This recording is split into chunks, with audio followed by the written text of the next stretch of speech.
Thank you all for joining today as we will review the Urinary Tract Infection module, which is available in NHSN.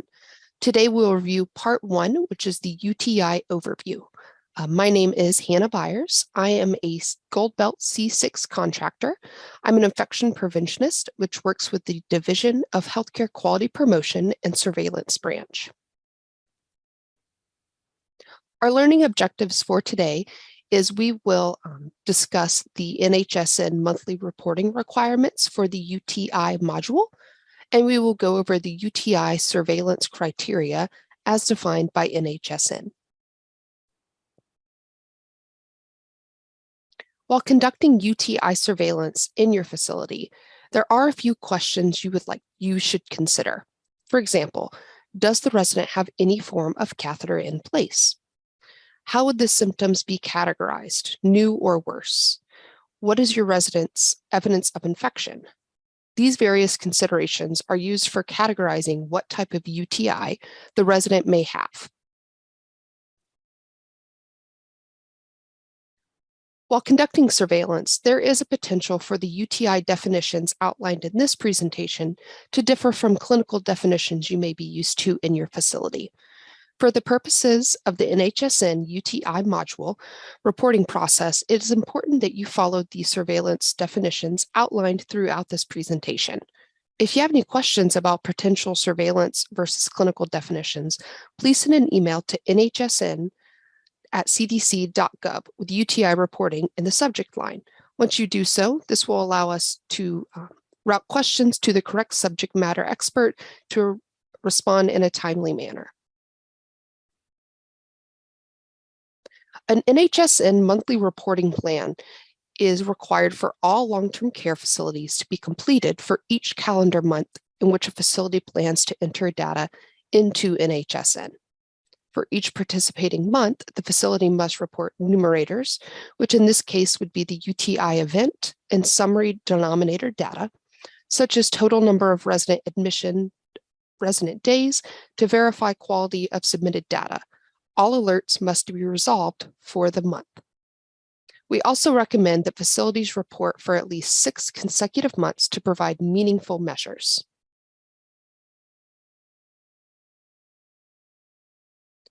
The monthly reporting plan for NHSN informs CDC NHSN which modules a facility is following during a given month.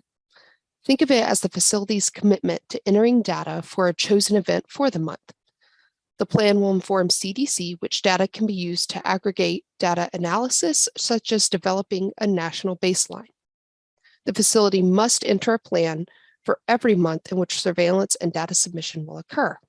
A plan must be submitted before the events can be entered into NHSN. They can be entered up to a year in advance and can be monitored retrospectively. As previously stated, UTI surveillance must occur for all residents located in the long-term care facility. There is not an option in NHSN for conducting surveillance in only one section of the facility. The location is labeled FAC wide IN within NHSN. Surveillance will occur for all UTI events for residents with or without an indwelling urinary device. It is important to remember there are also some residents which need to be excluded from the UTI event reporting. This includes those receiving inpatient care at another facility, those not meeting the UTI criteria, and any resident presenting with symptoms on day 1 or 2 of current admission date. If a resident is transferred from acute care facility and develops signs and symptoms of a UTI within the first 2 calendar days of admission to the long-term care facility, it would be considered present at the time of transfer to the long-term care facility and not reported to NHSN as a UTI event. The only events which need to be reported are those residents meeting the UTI event criteria and experience signs or symptoms for more than 2 calendar days after admission.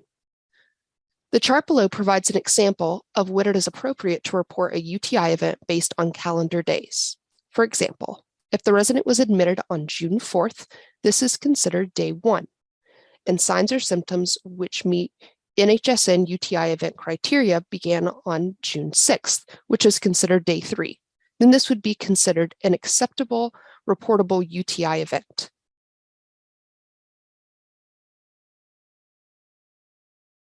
Facilities are encouraged to utilize the customizable form for documenting UTI events, as well as table of instructions to gain a better understanding of how to report data for a UTI event.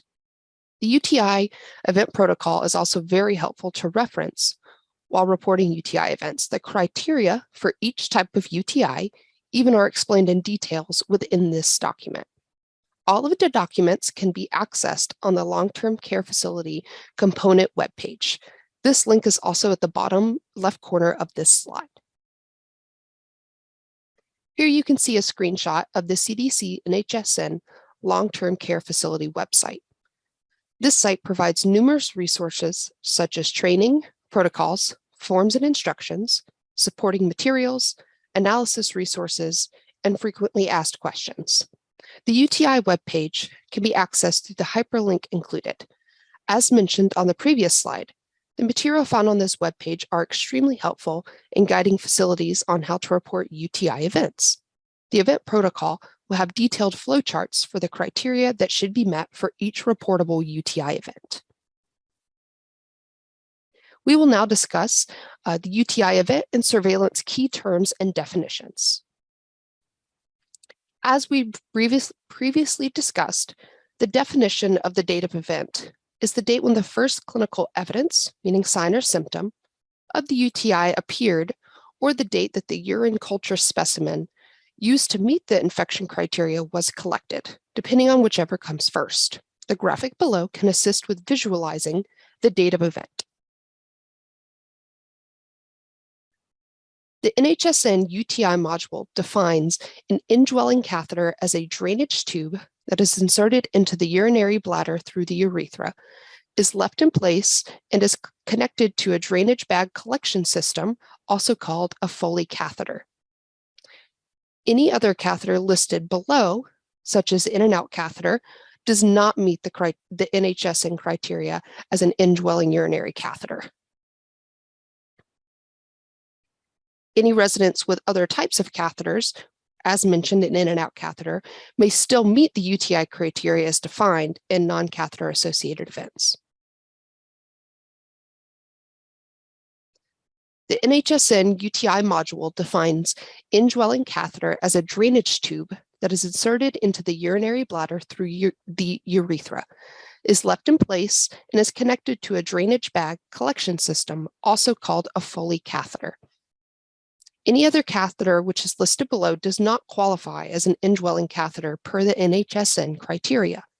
The type of catheter will help with identifying which type of UTI event the resident is experiencing. Residents with other types of catheters, such as an in and out catheter, may still meet UTI criteria, as defined in the non-catheter associated event. There are 3 types of UTI events, which we will be discussing today, that can be submitted into the NHSN database. There is a non-catheter associated symptomatic UTI, catheter-associated symptomatic UTI, and asymptomatic bacteremic UTI. First, we will discuss the symptomatic urinary tract infection, also known as the SUTI, which are non-catheter associated. A symptomatic UTI occurs in those residents who experience new or marked increase of signs and symptoms without an indwelling catheter. There are events that occur when the resident manifests signs and symptoms, such as acute dysuria or painful urination, new or marked increase in urinary frequency, suprapubic tenderness, and which is localized to the infection to the urinary tract infection. Remember, this can include suprapubic catheters, female external urinary collection devices, straight in and out catheters, condom catheters, or any other male external urinary collection devices, but does not include indwelling Foley catheters as previously defined.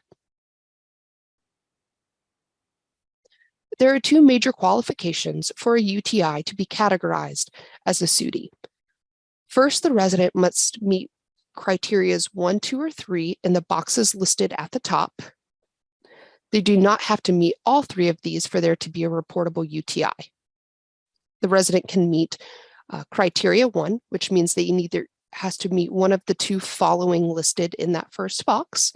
They can meet criteria 2, which the resident must have either a fever or leukocytosis and one of the other symptoms listed below, or the resident may also have 2 or more of the symptoms listed under criteria 3, which is the third box to the right. All SUTIs must also have a positive urine culture with no more than 2 specimens of microorganisms, at least one, which is a bacterium of greater than or equal to 100,000 CFUs per milliliter. Yeast and other microorganisms, which are not bacteria, are not acceptable UTI pathogens. As a reminder, this is only for residents who do not have an indwelling catheter. A positive urine culture is required for SUTIs as well as catheter-associated SUTIs. As previously discussed, a positive urine culture is one with no more than 2 specimens of microorganisms, with at least one being bacterium of at least 100,000 CFUs per milliliter, yeast, for example, and other microorganisms, which are not bacteria, are not categorized as acceptable UTI pathogens.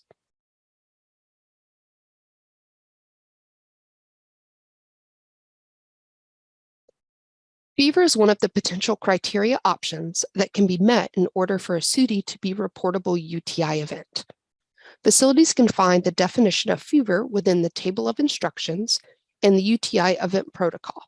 Facilities may use the following definition or the facility's own protocols and procedures for determining a fever. It is up to your own discretion.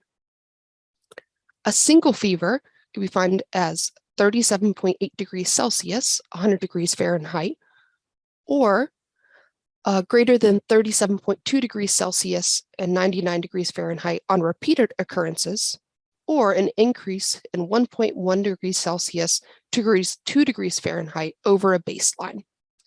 No specific route of measurement is required.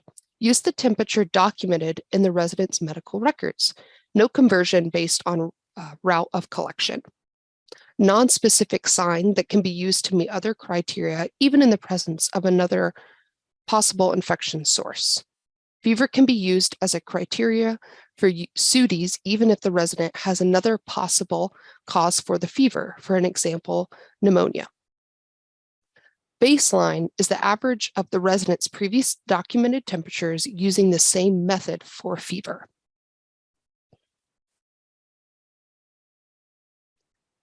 Leukocytosis, or elevation in the white blood cell count, is another potential criteria that can be met in order for a SUTI to be categorized as a reportable UTI event. The clinical definition used by NHSN can be found and located on this slide here. Now let's discuss an example of a SUTI. Ms. Stevens is a resident of a nursing home. On March 1st, she developed a new increase in incontinence and new suprapubic pain. The following day, on March 2nd, a voided urine specimen was sent to the lab and subsequently tested positive for greater than 100,000 CFUs per milliliter of E. coli. Mrs. Stevens does meet criteria for non-catheter associated SUTI. She meets this by meeting the third criteria on the previous slide mentioned. She meets 2 criteria options, which were listed under criteria 3, which is new incontinence and new onset of suprapubic pain. In addition, the resident presents a voided urine culture with no more than 2 specimens of microorganisms. As a reminder, a SUTI is for a non-catheter associated UTI. We will now discuss catheter-associated symptomatic urinary tract infections, so a CA-SUTI criteria. A catheter-associated symptomatic UTI is an event that occurs when a resident develops signs and symptoms of a UTI while having an indwelling urinary catheter in place for more than 2 calendar days on the date of the event. Day of device placement is considered as day 1, or removed within 2 calendar days prior to the date of the event, where day of the catheter removal is considered as day 1. There are 2 major qualifications for a UTI to be categorized as a catheter-associated SUTI. First, the resident must have one or more of the following symptoms listed in the first box. Additionally, all CA SUTIs must also have a positive urine culture with no more than 2 specimens of microorganisms, at least one which is a bacterium of greater or equal to 100,000 CFUs per milliliter. This type of UTI is only for residents who do have an indwelling urinary catheter.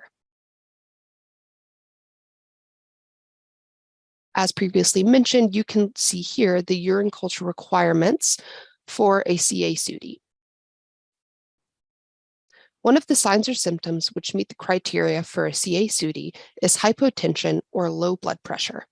Use the facility's definition of hypotension, or you can note hypotension documented in the medical chart. Do not use this criteria if a non-infection cause is thought to be the cause of low blood pressure or hypotension. This can include situations in which there is a cardiac etiology or medical cause.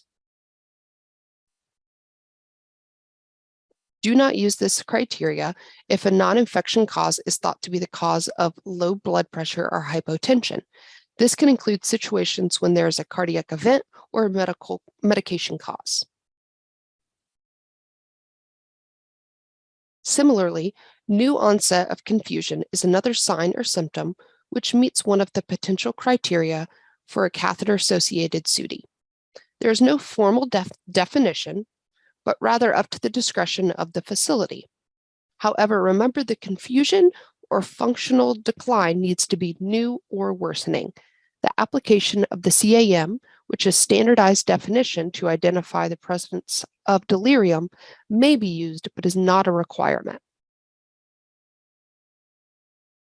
Now we will discuss an example of a catheter-associated SUTI. Ms. Ross is a resident in your facility. An indwelling urinary catheter was inserted on March 1st. On March 5th, the nurse practitioner documented that Ms. Ross complained of suprapubic pain.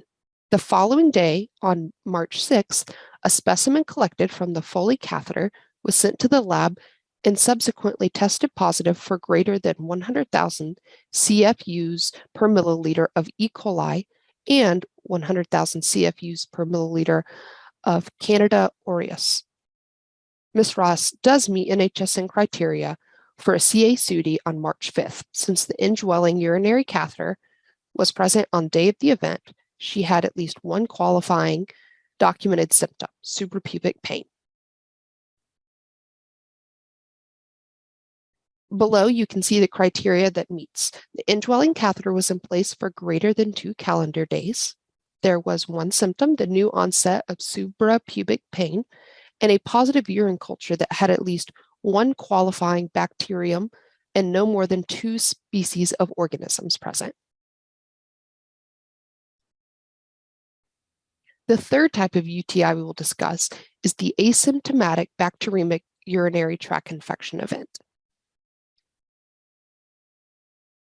An asymptomatic bacteremic UTI is an event that occurs when a resident has no signs or symptoms localizing to the urinary tract infection, but has matching urine and blood cultures positive for at least one organism, regardless of whether a catheter is in place or not. An asymptomatic bacteremic UTI has 3 criteria a resident must meet.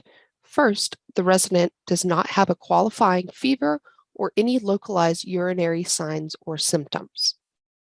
Second, the resident must possess a positive urine culture with no more than 2 species of microorganisms and at least one which is a bacterium of greater than or equal to 100,000 CFUs per milliliter.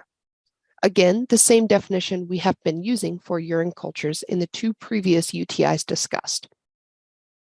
The third requirement is the positive blood culture must contain at least one matching organism in the urine culture.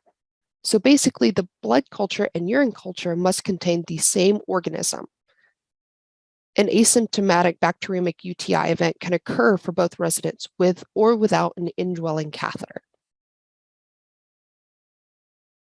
While an asymptomatic bacteremic UTI is included in the NHSN surveillance definition, asymptomatic bacteriuria is not included in the NHSN surveillance definition.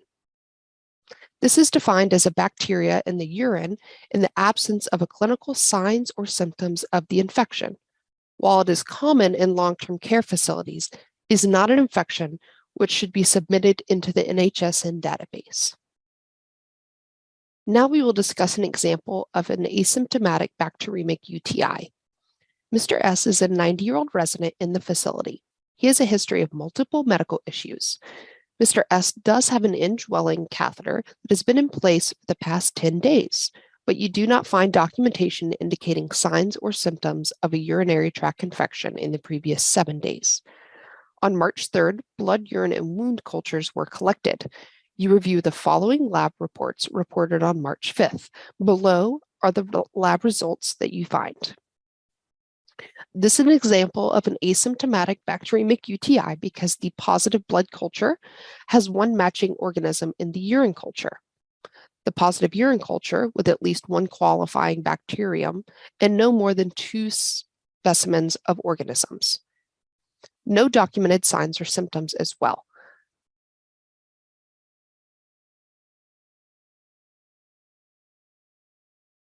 It is important to remember UTI surveillance includes those residents that do or do not have an indwelling catheter. Those with are referred to as a catheter-associated SUTI, and those without are referred to a symptomatic UTI, a SUTI. Whether the resident does or does not have an indwelling catheter, the NHSN criteria states all types of catheters must be in place for a minimum of 2 days. While discussing requirements, it is important to remember all UTI events are for residents which only meet the NHSN criteria. All UTI events require a positive urine culture with no more than 2 species of microorganisms and at least one which is a bacterium of greater than or equal to 100,000 CFUs per milliliter. Mixed flora is not a pathogen which meets the NHSN criteria. Similarly, yeast does not meet the NHSN criteria unless there is also at least one qualifying bacterium in the positive urine culture. Thank you all for your time today. You may email any questions to nhsn@cdc.gov and enter UTI reporting into the subject line to ensure your question is appropriately triaged for a speedy and accurate response. This concludes part 1 of the urinary tract infection module.